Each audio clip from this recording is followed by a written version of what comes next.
नमस्कार, बहुत स्वागत आप सभी का हमारे कार्यक्रम हमारे मेहमान में और मैं हूं आपके साथ पुनीता। दर्शकों, आज के हमारे मेहमान हैं वो जिनके गीतों में जौनसार की संस्कृति सुनने को मिलती है, जिनके शब्दों में उत्तराखंड की सभ्यता नजर आती है और जिनके आवाज़ में पहाड़ की खनक गूंजती है। जी हाँ, आज हमारे साथ स्टूडियो में मौजूद हैं लोक गायक अंकित सेमवाल। अंकित सेमवाल जिन्होंने कंप्यूटर साइंस से इंजीनियरिंग की, जिसके बाद कई कंपनीज में इन्होंने जॉब किया और कुछ सालों पहले उन्होंने जॉब छोड़ दी और अपनी लोक संस्कृति, लोक विरासत को आगे बढ़ाने के लिए वो आगे आए और इस ओर अब निरंतर काम कर रहे हैं। हम चाहेंगे तमाम युवा जो सोचते हैं कि लोक संगीत की ओर करियर बनाना आसान नहीं है और नहीं बन सकता, हम चाहेंगे वो युवा आज हमारे कार्यक्रम को देखें और एक संदेश लेकर जाए, क्योंकि अंकित सेमवाल ने भी अच्छी खासी कंपनी में जॉब करने के बाद जॉब छोड़ दी और लोक संगीत की ओर करियर बना रहे हैं। बहुत बहुत स्वागत है अंकित आपका हमारे कार्यक्रम में। Thank you so much ma'am. सबसे पहले मैं धन्यवाद करता हूँ दूरदर्शन का, जिन्होंने मुझे यहाँ पे आने का मौका दिया और अपनी बातें रखने का मौका दिया। दरअसल काफ़ी लोग इस संस्कृति के क्षेत्र में काम कर रहे हैं जी, और दिन प्रतिदिन नए गाने सुनने को मिलते हैं, किंतु मेरा जो थोड़ा सा काम करने का तरीका है थोड़ा अलग है। आपने जैसे कि मेरे बारे में बताया कि मैंने कई कंपनीज में काम किया है, जी, तो मैं थोड़ा सा सब्जेक्टिव वर्क करता हूँ और सोचता हूँ कि जो हमारी लोक संस्कृति है वो काफ़ी आगे तक बढ़े और निरंतर प्रयास कर रहा हूँ। काफ़ी और लोग भी हैं जो प्रयास कर रहे हैं, लेकिन मैं भी अपनी तरफ से कर रहा हूँ। बिल्कुल अंकित, अच्छा काम कर रहे हैं, इस पर हम बाद में आएंगे, लेकिन हम शुरुआत से शुरू करना चाहते हैं। हम जानना चाहेंगे आपका परिवेश क्या है, कहाँ पर आपका बचपन बीता। जी, मैं आपने माँ जमुना जी के नाम से हमारा जो क्षेत्र है जौनसार और जौनपुर, माँ जमुना जी के नाम से ही वो नाम पड़ा है, उसी क्षेत्र से मैं होके आता हूँ। जी, बचपन में जब हम लोग छोटे हुआ करते थे तो हमारे लखवाड़ का जो स्टेज है वहाँ पे दशहरा मेला बहुत ही धूमधाम से मनाया जाता है। सन 1942 से वो दशहरा चलते आ रहा है, जब हमारा देश आज़ाद भी नहीं हुआ था। तो हम जब छोटे छोटे थे तो हमें वहाँ पे रामलीला में पात्र करने का मौका मिलता था। जी, मैं बचपन में मुझे जो है सीता का रोल दिया जाता था, तो उसी समय से मेरे अंदर एक कला की एक रुचि थी। मेरी कोशिश थी कि मैं आगे भी कला के क्षेत्र में कुछ अच्छा कर पाऊँ। आज की डेट में वहाँ पे सिर्फ गायक बुलाए जाते हैं, रामलीला जबकि ख़त्म हो चुकी है। ऐसे ही हमारे बहुत सारे कल्चर वाली चीज़ें हैं जो धीरे धीरे विलुप्त होती जा रही हैं। तो अगर युवा इस फील्ड में नहीं आएगा तो हमारा कल्चर बिल्कुल ख़त्म हो जाएगा, हमारी संस्कृति बिल्कुल नहीं रहेगी। तो इसी वजह से जब हम लोग छोटे में वहाँ पे प्रोग्राम करते थे तो धीरे धीरे हमें प्रोत्साहन मिलता था, कोई हमें कुछ पारितोषिक देता था जो भी उनके माध्यम से हो सकता था, तो उससे हमें एक मोटिवेशन मिलता था कि हमें तो इस माध्यम से हमें कुछ ना कुछ मिला है। तो हमें उससे हिम्मत मिलती थी, तो हम लगातार काम करते रहे और पढ़ाई भी की, जॉब भी की। लेकिन जो मेरी रुचि है कि संस्कृति के क्षेत्र में ही काम करना है, तो मैं इसी वजह से अपना जॉब छोड़ के जो है संस्कृति के क्षेत्र में ही निरंतर हूँ। तो संगीत के ओर रुझान कब से हुआ? संगीत गाते हम बचपन से ही थे। मैंने कहा ना कि हम रामलीला में जब पात्र करते थे तो वहाँ पे बचपन में चौपाइयाँ गाते थे। अच्छा, तो वो जब बार बार गाते थे तो लोगों को अच्छी लगती थी, तो उसी के माध्यम से हमें लगा कि गीत भी हम गा सकते हैं। तो बचपन में पात्र करते करते ही हम लोग गीत भी गाते थे बीच बीच में। अच्छा, तो लोग हमें बहुत अच्छा मानते थे, तो हमने उसी को फिर आगे बढ़ाया। फिर जब मैं जॉब करने लगा इंजीनियरिंग करने के बाद, तो जॉब के साथ साथ मैंने शास्त्रीय संगीत सीखना शुरू किया। मेरे गुरुजी हैं पंडित मदन उपाध्याय जी, देहरादून से ही हैं। उनके पास मैंने सीखना शुरू किया और मैंने शास्त्रीय संगीत में सीनियर डिप्लोमा किया है। तो फिर उसके बाद मेरी जो रुचि थी वो मतलब 4 गुना बढ़ गई थी। फिर उसके बाद हम थोड़ा सा लोगों का हमारे ऊपर वो भी अच्छा रिस्पांस आने लगा, तो हम लगातार फिर काम करते रहे। अच्छा, और सबसे बड़ा डिसीजन आपने तब लिया कंप्यूटर साइंस में इंजीनियरिंग की और कई सारी कंपनी में, जैसे मैंने शुरुआत में ही कहा, आपने काम किया, आपने तो डिसीजन ले लिया, लेकिन क्या फैमिली का पूरा सपोर्ट मिला था उस टाइम? फैमिली का सपोर्ट वैसे तो जब मैं गाना गाता हूँ तो उनका बचपन से ही वो उनको बहुत अच्छा लगता था कि मैं गाना गा रहा हूँ और उनको पसंद भी है। खासकर मेरी जो माता जी है, मैं ईजी बोलता हूँ हमारी भाषा में, तो जो मेरी ईजी हैं वो मेरे को हमेशा बहुत ज़्यादा प्रोत्साहित करती थी कि नहीं बहुत अच्छा गाता है। और आज भी जो लोक संस्कृति की मैं बात करता हूँ या पुरानी चीज़ों की मैं बात करता हूँ वो मुझे मेरी माँ से ही मिला है। आज भी अगर मैं कहीं पे स्टेज पे गाता हूँ तो वो लाइव प्रोग्राम देखती हैं तो मेरी 50 कमियाँ निकाल देती हैं। तो वो मेरे लिए एक पॉजिटिव चीज़ है, वो हमेशा मेरे लिए एक मिसाल की तरह खड़ी रहती हैं, वो हमेशा सपोर्ट करती हैं। हाँ, लेकिन जो हमारे रिलेटिव्स हैं वो हमेशा मेरे को नेगेटिव तरीके से बताते थे कि इसमें कुछ नहीं है और ये सब बेकार की बातें हैं, और मुझे बहुत सारी इन चीज़ों का सामना भी करना पड़ा। लेकिन मेरी जो ईजी हैं वो मेरे साथ थी, उन्होंने हमेशा बोला कि नहीं करो, जो आपको अच्छा लगता है करो। तो इसी वजह से मैं इस फील्ड में आ पाया। बिल्कुल, परिवार का साथ सबसे बड़ी उपलब्धि होती है। अगर परिवार का साथ मिलता रहे तो हम हर एक कठिनाइयाँ जो हैं वो पार करते जाएंगे। कौन सा पहला ऐसा गाना था अंकित जिसने आपको हर जगह पहचान दिलाई? मेरा पहले तो एक गाना आया था आई बिशु की रितोरे, जो हमारे यहाँ पे बैसाखी में मेला होता है अप्रैल के महीने में। तो बिशु पर्व एक हमारे यहाँ पे धूमधाम से मनाया जाता है, उसी समय पे फुलियात भी होता है। तो उस समय मेरा पहला गीत आया था, पर जो मुझे मेन जो मुझे नाम मिला वो मौन गीत से मिला। उत्तराखंड में एक मौन पर्व मनाया जाता है जिसमें भारी संख्या में लोग आते हैं अगलाड़ नदी में और मौन मेला मनाते हैं। तो उस मौन मेले के लिए मैंने गीत गाया था अगलाड़ों को मौन करके, तो उस गीत ने मुझे बहुत नाम दिया। तो हम चाहेंगे वो गीत आप हम सबको सुनाएं। वो गीत मैं आपको थोड़ा बाद में सुनाऊंगा जी। पहले मैं हमारे यहाँ पे जो कभी भी कोई भी शुभ कार्य किया जाता है तो आपने मांगल सुने होंगे, गढ़वाली सुने होंगे, कुमाऊनी सुने होंगे। मैं आपको थोड़ा 2 लाइनें जौनसारी मांगल की सुनाता हूँ। ही जसुले दे पोरो तो बामिणो, ही जसुले दे आले पोरो तो बामिणो, बामिणो को बेटा टिको लाओ पिठाई, बाजेगी को बेटा ले साई बजाओ बधाई, जसुले दे पोरो तो बामिणो। तो ये हमारा जौनसारी मांगल गीत है। और इसके बाद मैं आपको सुनाता हूँ जो मेरा पांडवों के ऊपर गीत आया था। लांबोड़ा रे ओरे जूनो छोटोड़ा पाला, हाथे चुंगो धनुष बाणो होइडी के चाला, ओ नारीणा बे देखिणो के ओरे जूनो कागजोशा भोजो, गोरा लागा घाटी आंदा गाइंडेरा खोजो, ओ नारीणा बे बारो मारी मीर गाणी तेरुओ भागो, दूदिनाओ डारे पुंडी हिटी रोई आगो, ओ नारीणा बे दूदिनाओ डारे पुंडी हिटी रोई आगो, काचो मोसो खाइना माता कोरो बोलो डागो। तो ये जो मैंने गाना गाया ये पांडवों के ऊपर हमारा यहाँ पे एक पौराणिक गीत है, पंडवाणी इसको बोलते हैं जी। और पांडव किस तरीके से जौनसार बावर में रहते थे, लाखा मंडल में, क्या उनका रहन सहन था, क्या उनका खान पान था, उसको लेके ये पौराणिक गीत है। इसमें बताया गया है कि अर्जुन जब वहाँ पे उनको खाने के लिए कुछ नहीं होता था तो वो शिकार करने के लिए जाया करते थे जी। और जब वो शिकार में मार के लाते हैं शिकार को, 12 मृग मार के लाते हैं, तो घर में जो माता होती है, कुंती माता होती है, वो कहती हैं कि उस समय जो उनकी गुफा है लाखा मंडल में, वहाँ पे आग जलाई हुई रहती थी। एक बार जब आग जला लेते थे तो कई सालों तक चलती रहती थी।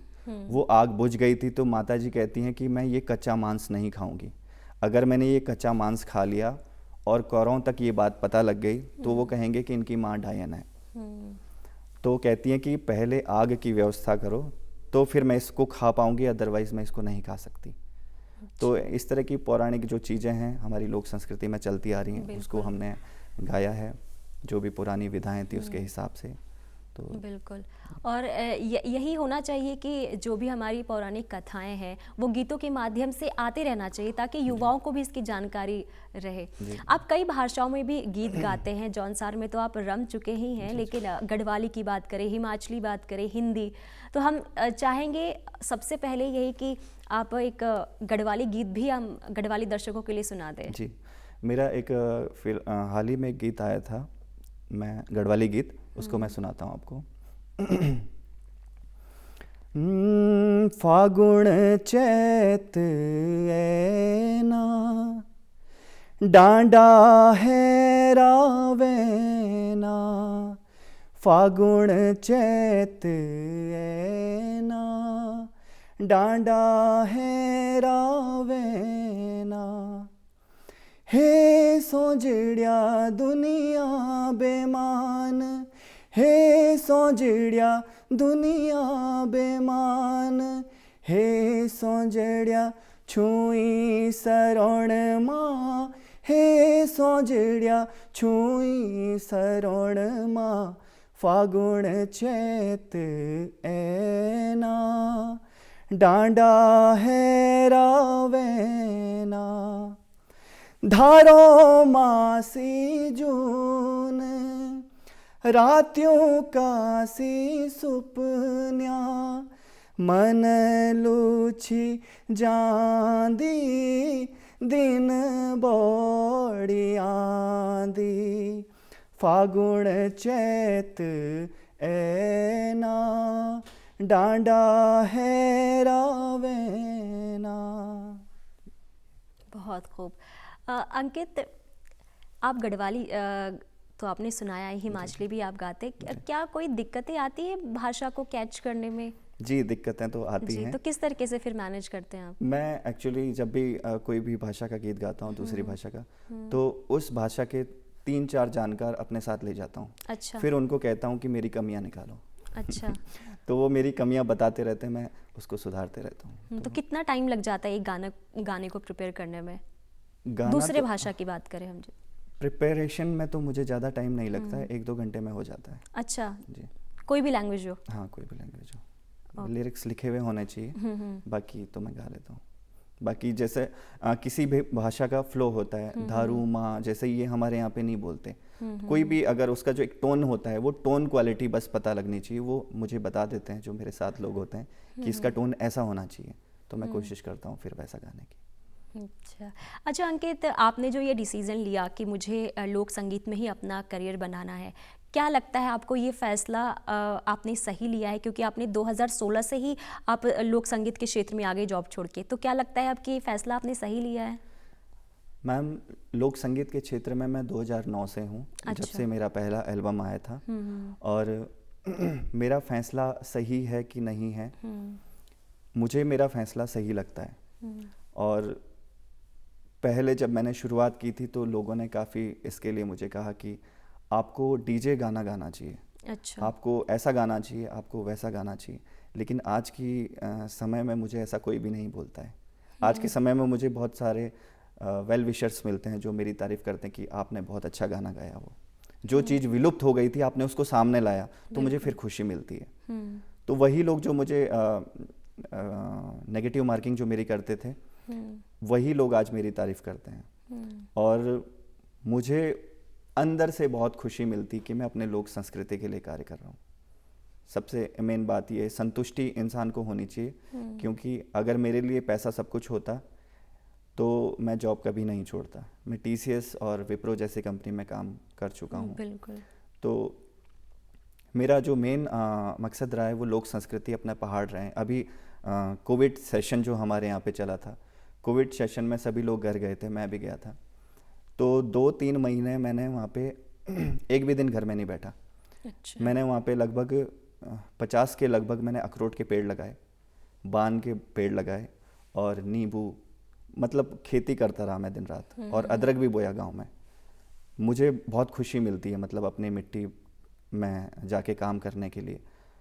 तो मेरे को अपने जगह से बहुत प्यार है, उत्तराखंड से बहुत प्यार है, अपने पहाड़ों से प्यार है। जो मैं जिस संस्था के थ्रू मैं काम करता हूँ, मेरी संस्था का नाम है राग पहाड़ समिति। जी। तो राग पहाड़ समिति रखने का मेन उद्देश्य भी ये था कि हमारी जो पहाड़ों की संस्कृति है, चाहे वो उत्तराखंड हो, हिमाचल हो, कश्मीर हो, लद्दाख हो, हमारे जो संगीत है वो बहुत ज़्यादा अलग नहीं है, सिर्फ बोली का फ़र्क है। वो तो उत्तराखंड के अंदर भी 50 बोलियां हैं। बिल्कुल। तो इसी वजह से मैंने अपने संस्था का नाम राग पहाड़ रखा। मैं चाहता हूँ कि जितने भी हमारे पहाड़ हैं सब लोग हम मिल के काम करें, और हम जब बाहर जाते हैं कहीं भी कार्यक्रम करने के लिए तो वहाँ पे हमें लैंग्वेज प्रॉब्लम होता है, लेकिन हम सभी पहाड़ के लोग मिल के काम करेंगे तो एक हमारा एक ऐसा समावेश बन सकता है कि हमें दिक्कत नहीं आएगी। पंजाब के लैंग्वेज को पूरी दुनिया सुनती है, राजस्थान की लैंग्वेज को पूरी दुनिया सुनती है, गुजरात को पूरी दुनिया सुनती है, तो हमें क्यों नहीं सुन सकती, जबकि पहाड़ एक बहुत बड़ा क्षेत्र है। बिल्कुल। तो इसी माध्यम में काम कर रहा हूँ धीरे धीरे आगे। तो एक रीज़न ये भी है कि आजकल के जो युवा हैं अपनी भाषा बोलने में हिचकिचाते हैं। अगर जैसे आपने एग्जांपल दिया पंजाब, जो पंजाबी लोग हैं वो अपनी भाषा या फिर अपनी संस्कृति को पेश करने में बिल्कुल हिचकिचाते नहीं हैं। यही रीज़न है कि आज वर्ल्ड वाइड जो है पंजाबी गीतों को सुना जाता है। लेकिन गढ़वाल की बात करें या फिर हम पूरी उत्तराखंड की बात करें तो लोग जो हैं यहाँ पर ख़ास करके युवा वो अपनी लोक संस्कृति से पीछे हटते जा रहे हैं।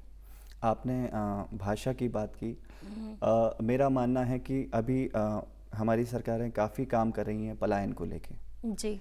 पलायन बाद में होता है, पहले भाषा पलायन होता है। गांव में भी आप जाएंगे, हमारे गांव के जो बच्चे हैं वो माँ को ईजी नहीं बोलते हैं, बाबा को बाबा नहीं बोलते हैं, वो वहाँ पे अभी शुरू हो चुका है मम्मी पापा। तो जैसे ही भाषा पलायन हो गया, समझ लो संस्कृति का पलायन हो गया। बिल्कुल। आदमी शहर में बाद में आता है, पहले वो अपनी जो हमारी भाषा है, बोली है, उसको छोड़ता है। तो बोली कभी नहीं छोड़नी चाहिए, और हम कहीं भी रहें, दुनिया में कहीं भी रहें, अपने बच्चों को अपनी जो हमारे गांव की संस्कृति की जो हमारी बोली भाषा है, हमारा पहनावा है, उसके प्रति उनको प्रोत्साहित करते रहना चाहिए, उनको सिखाना भी चाहिए। बिल्कुल। तो ये बहुत ज़रूरी चीज़ें हैं, क्योंकि पलायन कोई मेरे हिसाब से कोई दिक्कत वाली बात नहीं है पलायन में, क्योंकि इंसान कोई भी है वो काम करने के लिए अपनी जगह से दूसरी जगह पे जाता है। भारत के लोग विदेश में जाते हैं, विदेश के लोग भारत में आते हैं काम करने के लिए। लेकिन अगर मैं गांव से देहरादून आया हूँ या देहरादून से दिल्ली गया हूँ काम करने के लिए, और मैं वहाँ पे जाके अपनी भाषा भूल जाता हूँ, आगे अपने आने वाली पीढ़ी को भाषा के बारे में नहीं सिखाता बताता, वो सबसे बड़ा पलायन है। ये पलायन नहीं है कि मैं जौनसार से आके देहरादून में रहता हूँ या देहरादून से जाके दिल्ली रहता हूँ। असली पलायन वो है जो हमने अपनी चीज़ों को भूल दिया, अपने त्योहारों को भूल दिया, अपनी संस्कृति को भूल दिया, अपने बोली भाषा को भूल दिया। तो ये चीज़ें कभी नहीं भूलनी चाहिए। बिल्कुल, बदलाव ज़रूरी है, लेकिन अपनी जो सांस्कृतिक चीज़ें हैं उससे कभी नहीं पीछे छोड़ना चाहिए। बिल्कुल। जौनसार के लोगों की बात करें तो वो झूमने के लिए सबसे ज़्यादा जाने जाते हैं। वहाँ के गीतों में वाद्य यंत्र का सबसे ज़्यादा प्रयोग होता है। तो हम चाहेंगे आप हमारे दर्शकों को एक जौनसारी गीत सुनाएं जो वो भी झूमने को मजबूर हो जाए। जी, अभी हाल ही में एक गीत आया था मेरा, जो मौण को लेके मैंने कहा। मौण मेला ये टिहरी डिस्ट्रिक्ट में मनाया जाता है, और जौनसार के और गढ़वाल के कई लोग उसमें सम्मिलित होते हैं। हज़ारों की संख्या में लोग आते हैं और मछली पकड़ने का एक त्यौहार मनाते हैं। तो उसके ऊपर ही जो मेरा गीत आया था वो मैं आपको सुनाता हूँ। काफ़ी लोगों ने उसको पसंद किया, और आज भी जब भी मौण मेला होता है तो वहाँ पे वो गाना बजाया जाता है। जी। तो नो खोती को त्यारोले आओ सालो एक बारोले,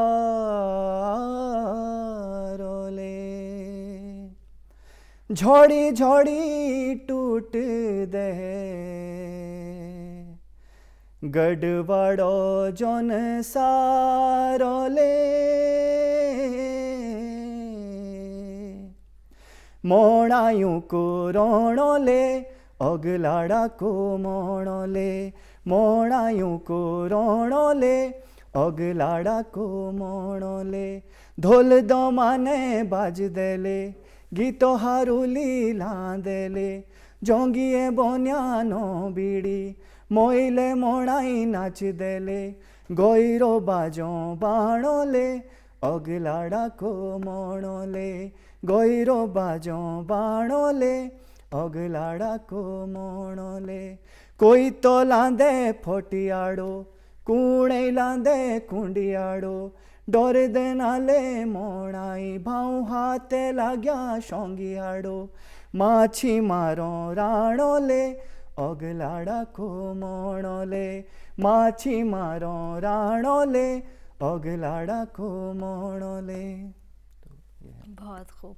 जैसा मैंने शुरुआत में कहा था कि आपके गीतों में, आपकी आवाज़ में पहाड़ की खनक सुनाई देती है, बिल्कुल वैसा ही सुनने को भी मिल रहा है। अंकित, हर एक व्यक्ति के जीवन में एक ऐसा व्यक्ति होता है जिसके आदर्शों पर वो चलना चाहता है। आपके जीवन में कौन ऐसा व्यक्ति है? मेरे जीवन में मेरी ईजी, मेरी माँ हैं, जिनके मैं आदर्शों पे हमेशा चलना चाहता हूँ। और मैंने आपको बता चुका हूँ कि मेरे गानों में वो अभी भी 50 कमियाँ निकालती, और ये इंटरव्यू भी वो देख रही होंगी तो मेरे को बाद में बताएंगी कि आपने कितना गलत गाया और कितना सही गाया। तो मैं सबसे मेन आदर्श अपनी माता जी को, अपनी ईजी को मानता हूँ। और अपने अलावा आप कौन से ऐसे गीतकार हैं, संगीतकार हैं जिनके गीत आप सुनना पसंद करते हैं? मैंने ज़्यादातर जो गीत गाए हैं, हमारे बड़े भाई हैं वो RS राज टिकरी, वो ये जौनपुर क्षेत्र से हैं और वो लुधियाना में रहते हैं। और लुधियाना में रह के वो पहाड़ी गीतों को इतना अच्छा लिखते हैं। मैं ज़्यादातर उन्हीं के गीत गाता हूँ। और एक हमारे यहाँ के गीतकार हैं सूरज सिंह चौहान जी, उनके पुराने गीत बहुत ज़्यादा हमारे जौनसार बावर में पसंद हैं। उनके लिखे हुए गीत भी मुझे बहुत पसंद हैं।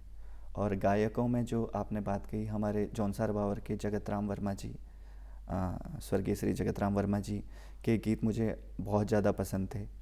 एक हमारे बड़े भाई हैं खजान दत्त शर्मा जी, जो दिल्ली में कार्यरत हैं, उनका गीत ओ साथी तेरी चिट्ठी पतेरी आई ना, जुबिन नौटियाल जी ने भी गाया था। उनके लिखे हुए भी मैंने कई गीत गाए हैं। अच्छा। तो वो मुझे अपने लिखे हुए काफ़ी गीत देते हैं, क्योंकि उनके गीतों में भी वो बात है जो मुझे चाहिए। और गढ़वाल में बर्तवान जी के गीत और उनका काम करने का तरीका मुझे बहुत पसंद है। मैं उनको भी आदर्श मानता हूँ। और मीना दीदी की जो आवाज़ है वो इतनी सुंदर है कि मैं हमेशा जब भी सुनता हूँ तो सुनता ही रहता हूँ। और नेगी जी को भी सुनता हूँ। मैं बहुत सारे गायकों को सुनता हूँ, जो भी हमारे पुराने गायक हैं उनको सुनता हूँ। उनको सुन सुन के ही मैं जो मेरी कमियाँ हैं उसको सुधारने की कोशिश करता हूँ। तो एक ऐसा गीत सुनाना चाहेंगे आप जो आप बहुत ज़्यादा सुनना पसंद करते हैं? जी, जो हमारे इनका सूरज सिंह चौहान जी का लिखा हुआ गीत है वो सुनाता हूँ मैं। जारे साथिया बोजारे आ जाई मुखे चमकी लाफी तनी लो घागरो चाय।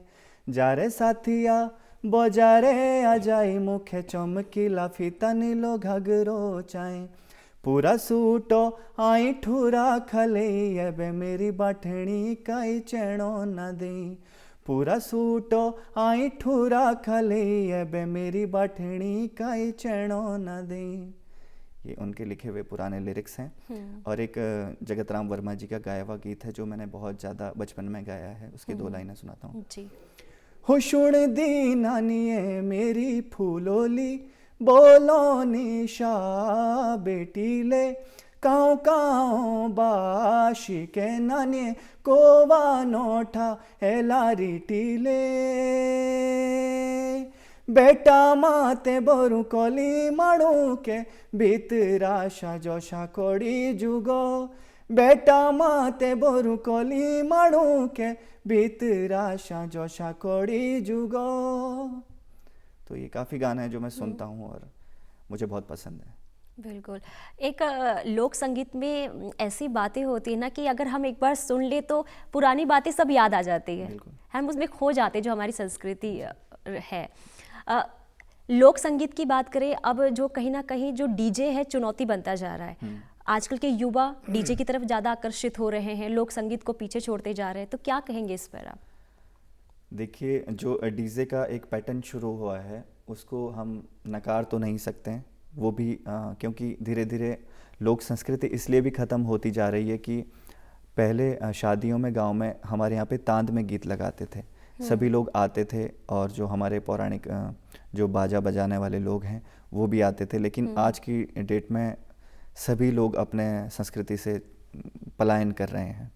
कोई नृत्य करने के लिए नहीं आ रहा, गाने के लिए नहीं आ रहा। फिर लोग कोशिश भी करते हैं, आना भी चाहते हैं, लेकिन उनको गाना नहीं आता, क्योंकि वो शहरों में पले बड़े हैं जी। तो शहरों में अब जैसे हम लोग गांव में हमारा बचपन बीता है, तो हमें हमारे अंदर काफ़ी सारी चीज़ें अभी भी जीवित हैं संस्कृति की।